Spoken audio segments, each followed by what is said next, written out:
안녕하십니까. 통일나우의 강혜윤입니다. 한 주간 통일 소식 브리핑에서 전해드립니다. 통일교육을 시행하는 비영리 민간단체 간의 협의기구인 통일교육협의회가 동북아 청년 통일공감 토크 콘서트에 홍영표 통일부 장관을 초청했습니다. 지난 19일 열린 이 토크 콘서트를 통해 홍영표 통일부 장관은 함께 만드는 새로운 한반도를 주제로 통일의 필요성과 의미에 관해 청년들과 질의응답을 나누는 등 소통의 시간을 가졌습니다. 이번 토크 콘서트는 2016 동북아 대학생 대학원생 평화통일 캠프의 일환으로 마련됐으며 국내 대학생과 외국인 유학생 등 70여 명이 참석해 한반도 통일에 대한 희망을 나누며 공감대를 형성했습니다. 지난 21일 김영석 통일부 차관이 연말연시를 맞아 북에 억류 중인 김정욱 목사의 가족을 방문해 위로했습니다. 억류자 가족을 직접 찾은 차관과 통일부 직원들은 소정의 위로금과 격려물품을 전달하며 가족의 고충을 듣고 면담하는 시간을 가졌습니다. 이날 김영석 통일부 차관은 가족들에게 정부는 억류자 석방을 위해 노력을 다할 것이라며 앞으로도 희망을 가지고 노력해 나가자고 격려했습니다. 통일부는 지난 6월 22일부터 10월 14일까지 실시했던 제35회 대학생, 대학원생 통일 논문 및 통일 홍보 영상 공모 대회의 입상작을 선정한 결과 논문 10편과 홍보 영상 6편이 수상의 영광을 안게 됐습니다. 이와 관련해 지난 23일 홍영표 통일부 장관이 입상자 10명과 면담의 시간을 가졌습니다. 수상자들은 자신들의 작품에 대해 설명하며 통일과 관련한 다양한 아이디어를 장관에게 전했으며 장관과의 질의응답 시간을 통해 통일부에 바라는 점 등을 피력했습니다. 수상자들의 의견을 경청한 홍영표 통일부 장관은 여러분의 통일에 대한 마음이 계속 이어져 대학사회 내 통일 리더가 되길 바란다며 수상자들을 격려했습니다.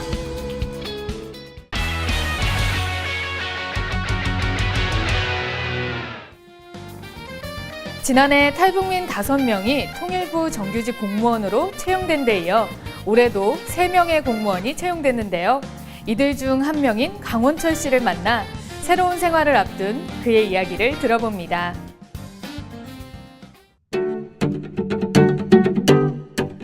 지난 8일 통일부에서는 2016 통일부 경력채용 공무원의 임명장 수여식이 있었습니다. 선서, 나는 대한민국 공무원으로서 헌법과 법령을 준수하고 국가를 수호하며 국민에 대한 봉사자로서의 임무를 성실히 수행할 것을 엄숙히 선서합니다. 올해는 평균 13대 1의 치열한 경쟁률을 뚫고 3명의 탈북민이 합격해 정규직 공무원으로 채용되었습니다. 합격자 중 강원철 주무관은 대기업에서 근무했던 재원인데요. 아직까지 실감 좀 안 나고요. 근데 합격자 발표 났을 때 진짜 기뻤고 더 열심히 해야 되겠다는 그런 각오도 좀 가지고 있었습니다. 기업에서 되게 환경이 좋잖아요. 돈도 많이 주고 뭐 복지도 되게 좋은데 거기 안주하면 안 되겠다는 생각이 들더라고요. 그래서 내가 좀 의미를 찾고자 그런 고민을 하던 중에 경력직을 뽑는다고 해가지고 서슴없이 여기 지원을 했었고 그리고 운 좋게 그리고 고맙게도 임명장까지 받게 됐습니다. 오늘부터 통일부의 일원이 된 강원철 씨. 그의 첫 통일부 근무를 따라가 봅니다.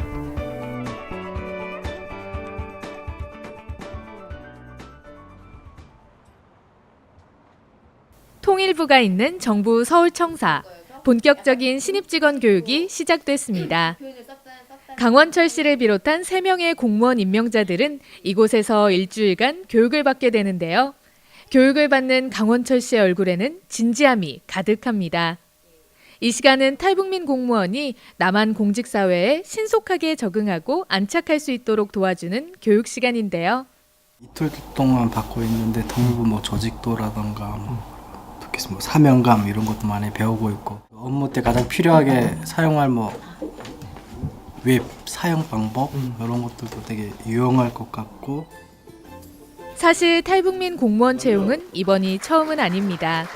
현재 통일부를 포함한 정부기관에서는 탈북민 3만 명 시대를 맞이해 탈북민의 경력과 적성을 살려 남한 공직사회로 진출할 수 있도록 장려하고 있는데요.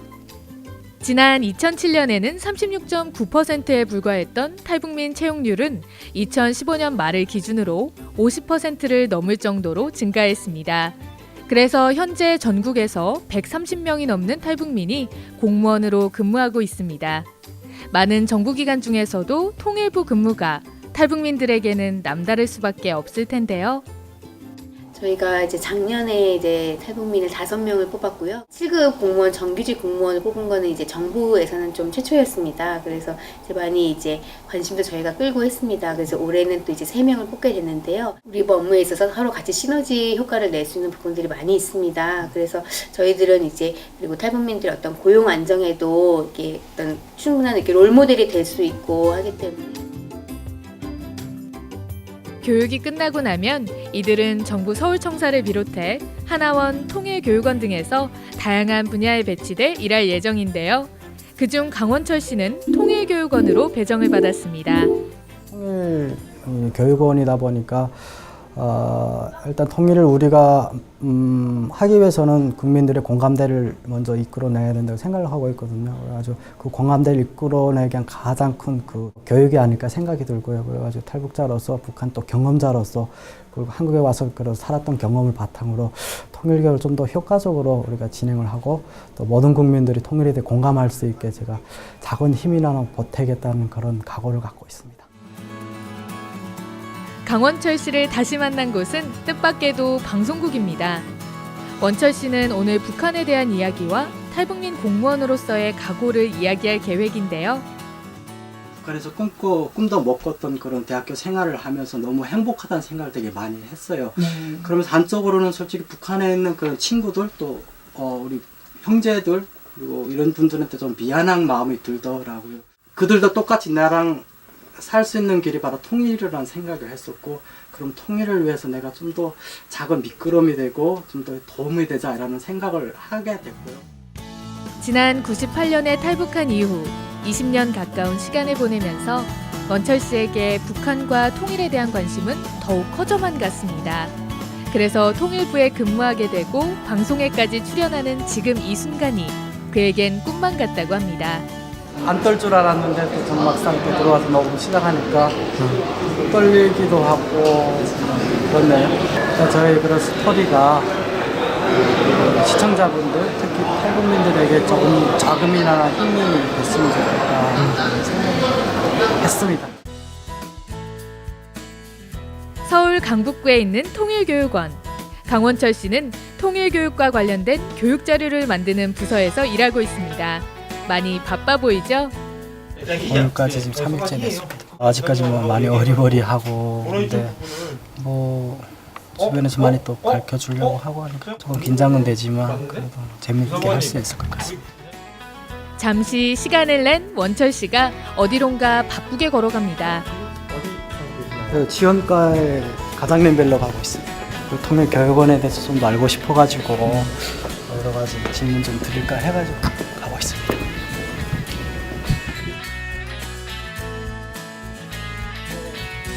통일교육원 지원관리과의 김정로 과장은 강원철 씨가 적성을 살려 업무를 잘할 수 있도록 도와주고 있는데요.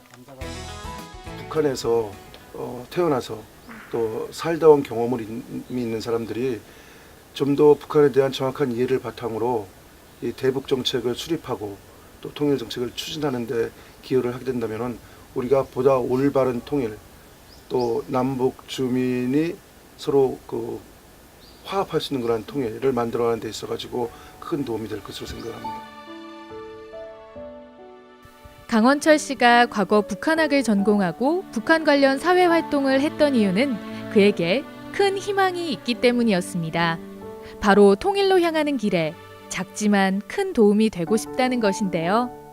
탈북자들에게는 통일은 그냥 통일이 아니라고 생각하거든요. 왜냐하면 저희에게 통일은 고향 가는 날이고 그 고향 가는 날을 앞당겨야 된다고 생각을 했었고 아주 누구보다 사명감을 갖게 되고요. 그리고 누구보다 또 잘해야 된다고 생각을 하고 있고 그 사명감을 갖고 일을 할 것 같습니다.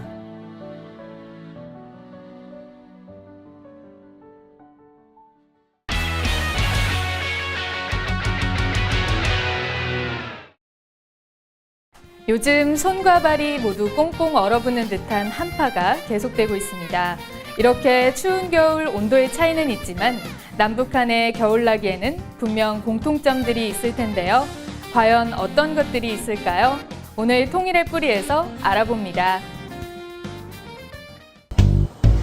손이 시려워 콩 발이 시려워 콩 겨울바람 때문에 콩콩콩 한반도가 겨울왕국으로 변했습니다.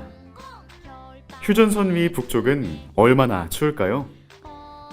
오늘 통일의 뿌리에서는 남북한의 겨울나기 모습을 살펴봅니다.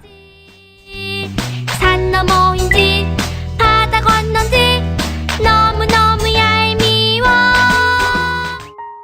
1년 중 기온이 가장 낮은 1월의 서울 평균 온도는 영하 2.4도, 평양의 1월 평균 온도는 무려 영하 6도로 서울보다 4도 가까이 낮습니다.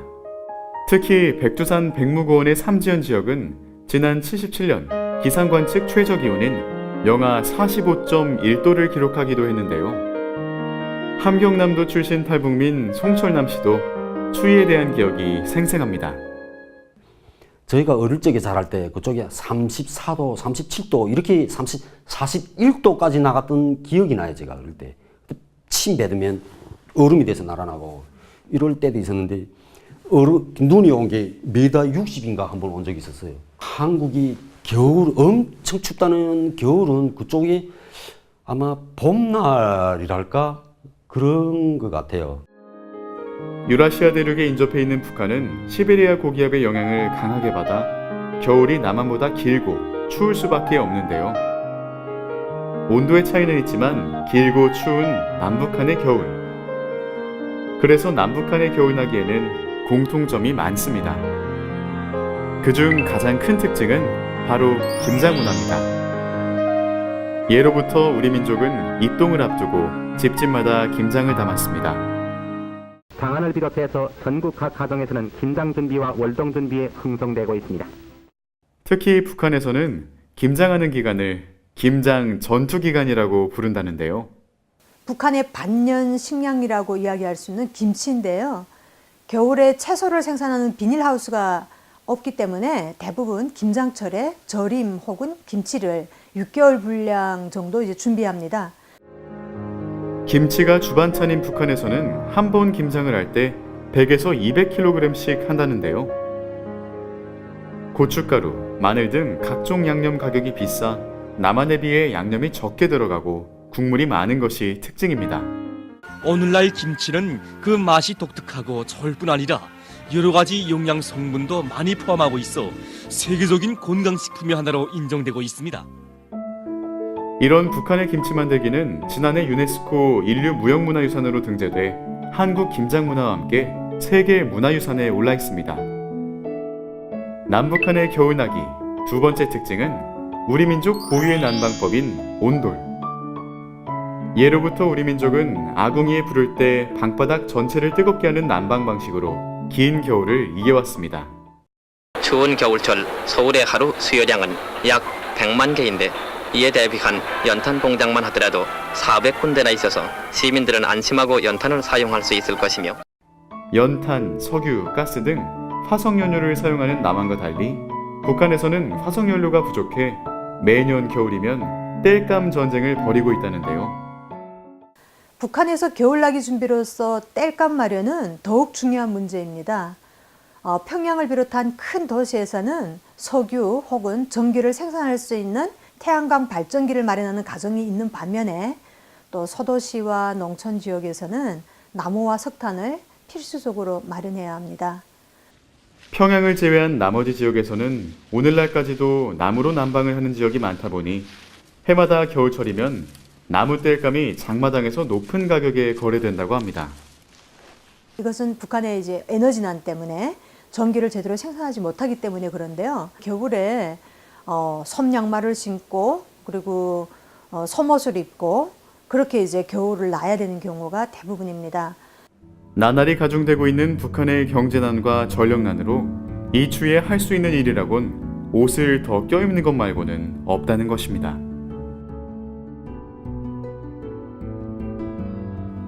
긴 겨울 추위를 이겨낼 수 있게 했던 우리 민족의 고유한 겨울나기 문화.